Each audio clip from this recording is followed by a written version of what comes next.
Now, the rest of the story. Welcome back to the rest of the story. No, I do not have the 569 behind me.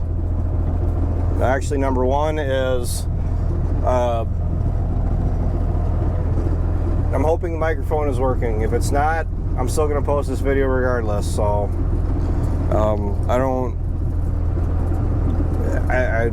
it says that it's on, but in the last 2 videos I've tried, it hasn't worked. So what I'm currently doing is finishing up the last, it's a 6-acre field I'm in right now, finishing this up. For those of you that remember, I ended up cutting I think it was like 12 acres of waterways and grass patches. This field is one of those where it's just a hassle to get to, otherwise it'd be cropped.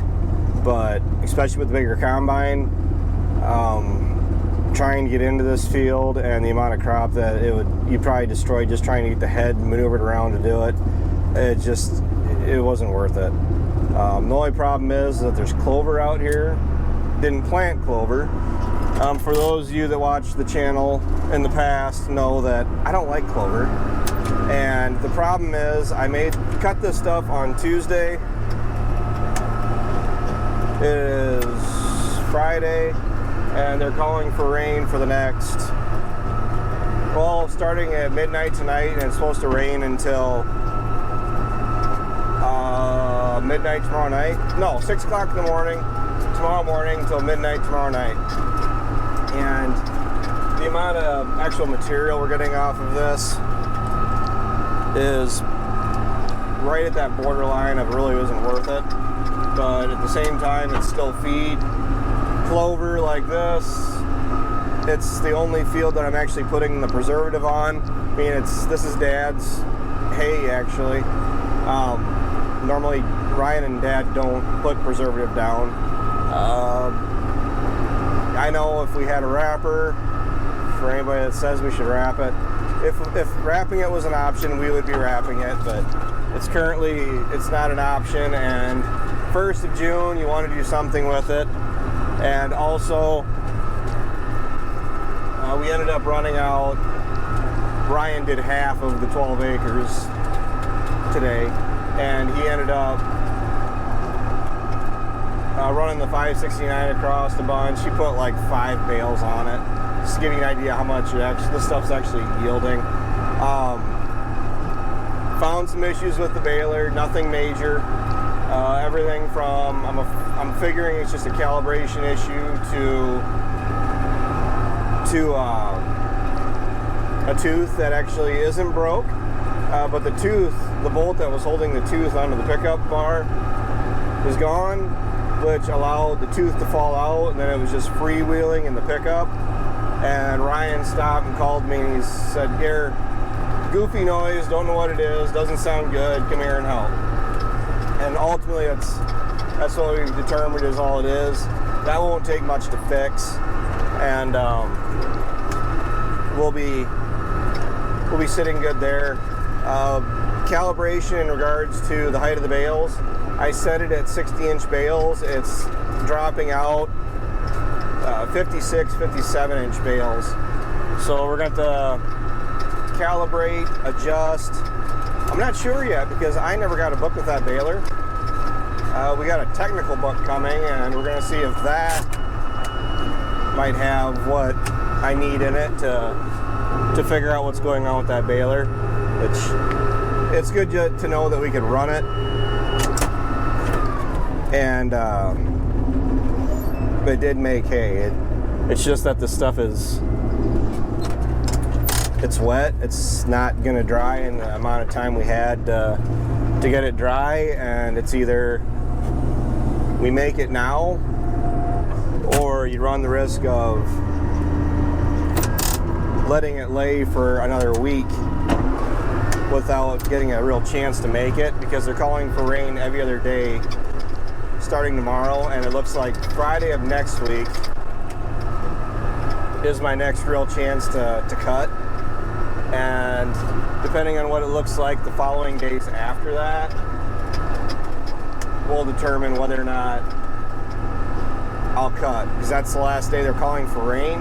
I'll cut on the last day that even if it's raining out.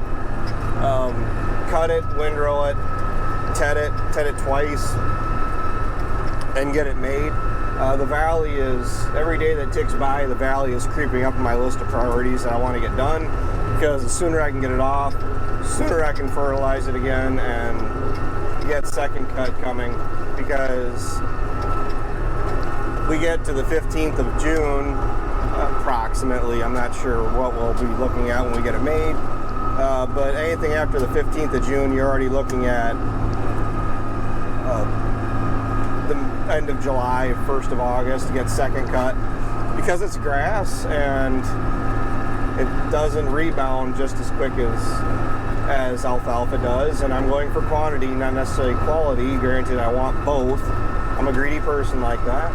And if it starts to head out about August 1st again, which is what ended up happening last year about that time, so it really just going to boil down to what the weather wants to do and what kind of opportunity we have to make this stuff. I mean, this stuff isn't baling worth a you-know-what. It's thin, it was raked singly with, no, Dad did double this stuff up, but it's clover, it's light, and the baler monitor isn't even working properly. Not that it's not functioning properly, but the issue I'm having is there's not enough material here.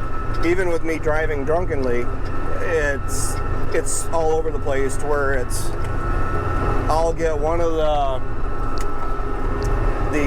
sensors where it's reading 2 or 3 or 4 lights, and then the other sensor will drop off to nothing at all.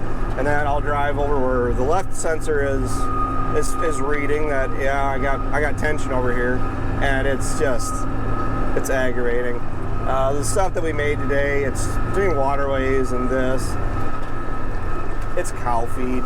It's not like it's going to be put on top of some wheels and sent down the road. We're gonna feed to the cows. If it's looking like it's not going to keep, which, to be completely honest with you, that's very realistic. I mean, we're leaving the stuff lay out in the field or sit out in the field for a couple days, but my cows in particular are going to be fed year-round. They are fed year-round, and I got 6 red cows of my dad's down at my place, and their babies that I have to get back up to Rockville, so I'll be feeding them all summer.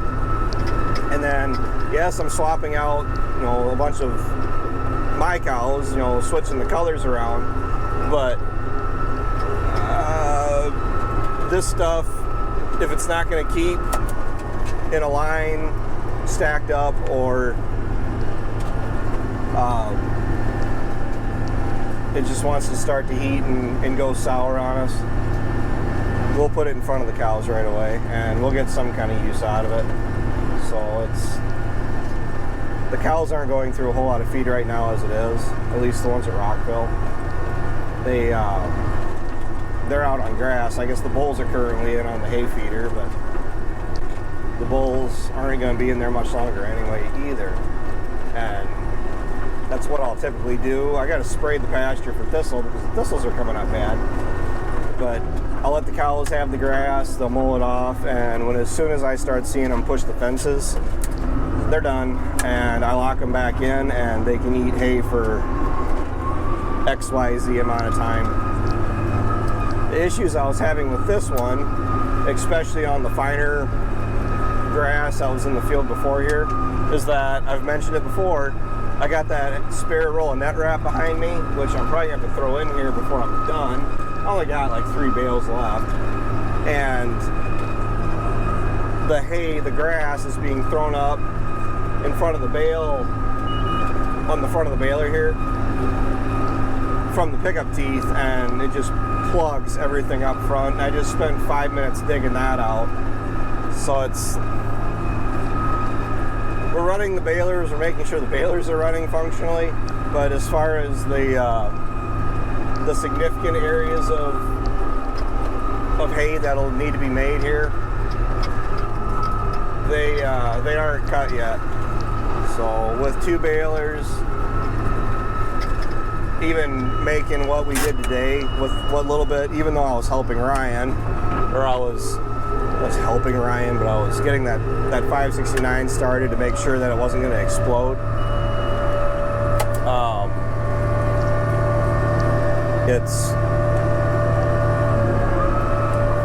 We'll get one more at least. It's nice to know that for what we all had, it did cut down on the amount that I actually have to run around and do with this machine. The 82, we aren't taking the duals off as of right now. Really don't want to. The reason I say that is because the 82 and the 569 really for the most part are going to end up down at the valley. Well, the valley's got those steep hills, which there aren't many of them, but you know, and then down the bottom it's a low-lying area. There's soft areas. Keeping the duals in the 82 for flotation doesn't seem like a bad bet as far as going to the trouble of taking the duals off. If anything, I'd take the front duals off, but the rear ones I'm not seeing much incentive to, because you take the duals off where you're just running singles in that tractor, I'd start getting a lot more anxious about running that down on some of those hills, because that tractor does feel top heavy when it doesn't have the duals on it. I mean, we've ran it without them before. I didn't like it. I'm gonna end this video because I gotta go check the net wrap roll, but more talking tractor videos are coming. It's just, actually the day got away from me at 6 o'clock already, and I'm supposed to take Brittany out to supper, so I gotta go. So thanks for those of you that are tuning in. Thanks for watching. Take care, take it easy, keep in touch. I'll talk to you guys later.